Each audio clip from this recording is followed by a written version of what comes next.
Hi guys! Now I'm going to show you the rest of the steps in the regulation.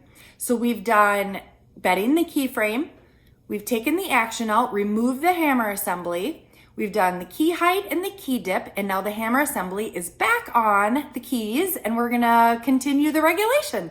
Next, we're going to do the repetition spring adjustment. So that means when I hit the hammer, when I hit the key at a medium blow, and then I let up slowly, it bounces back up.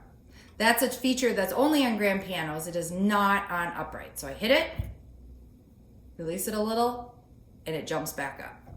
Now I over adjusted this one so I can show you how to change it. Sometimes on some pianos there's a spring here and you have to have a special tool to take it out and tighten it if you have too much, or loosen it if it's very sluggish. On this piano there's a you use a little screwdriver back here and you can adjust it. Now counterclockwise makes it less. You actually don't even have to lift that up. You can just go through here. So I'm gonna do it, well, as you can see, that's too much. It's like bouncing all over the place. We want it to be fast, but not that much. So I'm gonna turn it counterclockwise a little. Try it again.